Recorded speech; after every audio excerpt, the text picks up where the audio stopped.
Hi, herzlich willkommen bei Hecht. Passend zur Herbstzeit stelle ich euch jetzt den Laubbläser 9259 vor. Zunächst zeige ich euch, was gehört alles zum Lieferumfang. Dazu packen wir uns jetzt das Gerät einmal aus. Bei den einzelnen Rohren ist darauf zu achten, dass diese beim Auspacken ineinander gesteckt sind. Das ist jetzt alles, was ihr hier im Zubehör finden könnt. Wir haben jetzt nur noch die reine Maschine im Karton. Kommen wir zu den einzelnen Bauteilen. Diese beiden Rohre mit dem Sack und mit diesem Bogen dienen zum Aufsaugen von Laub. Zum Beispiel könnt ihr dazu in den Ecken gehen, vom Beeten, vom Rasen. Diese Rohre sind rein zum Laubpusten geeignet. Dazu habt ihr einmal das Mittelrohr und jeweils nochmal 3 verschiedene Aufsätze. Ich zeige euch zunächst aber mal einmal die Laubsaugfunktion und das Zubehör dazu.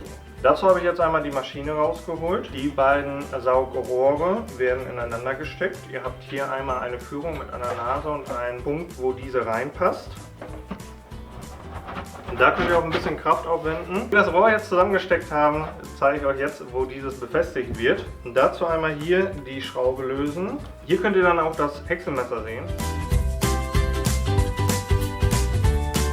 Dies zerkleinert das aufgesaugte Laub auf ein Zehntel seiner Größe. Jetzt stecken wir das Saugrohr an den Häcksler dran. An der Maschine befinden sich 4 Nasen, an denen ihr euch orientieren könnt. Fest! Als nächstes packen wir das Verbindungsrohr in die Tasche, in der später euer Laub aufgefangen wird. Dazu öffnen wir an der Rückseite den Reißverschluss und stecken dort das Rohr rein. Dann zieht ihr das Rohr auf der anderen Seite des Auffangsacks wieder raus und schließt diesen mit dem Klettverschluss. So sieht es aus. Um den Fangsack dann an die Maschine anzubringen, nehmen wir uns das beigefügte Werkzeug und nehmen den kleinen Sechskantschlüssel und lösen hier die Schraube. Auch hier befindet sich wieder an dem Rohr eine Nase. Hier befindet sich wieder ein Fixierpunkt, an dem man sich orientieren kann. Das Rohr wird dann einfach hier aufgesteckt. Anschließend die Schraube wieder zudrehen. Fertig.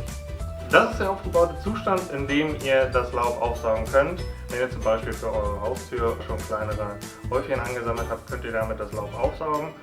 Wie schon erwähnt, wird das Laub beim Aufsaugen gleichzeitig auch bis zu 10% der eigentlichen Größe zerkleinert. Bei größeren Mengen Laub macht es mehr Sinn, das Laub erst zusammenzupusten und es dann aufzusaugen. Wie das geht, das zeige ich euch jetzt. Ihr habt einmal das Mittelrohr und dann habt ihr die Möglichkeit, zwischen 2 Aufsätzen auszuwählen. Ihr habt einmal die flache Düse und einmal eine spitze Düse und dazu gibt es noch zusätzlich eine noch spitzere Düse.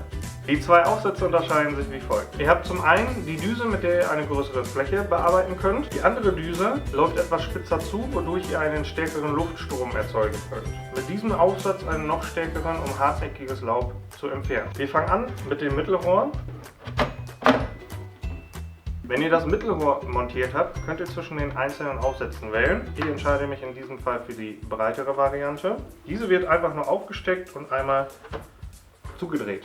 Fertig! Wenn ihr zwischen den verschiedenen Aufsätzen wechseln wollt, braucht ihr einfach nur noch das vordere Rohr einmal zu drehen und abzuziehen. Und dieser wird ebenfalls mit Aufstecken und Zudrehen befestigt. Zusammengefasst habt ihr bei diesem Gerät 3 Funktionen. Zum einen, wie beim ersten Beispiel gezeigt, die Laubsaugfunktion. Zum zweiten wird das Laub beim Aufsaugen gleichzeitig gehäckselt. In diesem aufgebauten Zustand, das ist die dritte Variante, könnt ihr das Laub zusammenpusten. Ich hoffe, wir konnten euch in diesem Video das Gerät näher bringen und die nächsten Laubarbeiten erledigen sich fast von selbst. Das war's von mir, bis zum nächsten Mal. Ciao!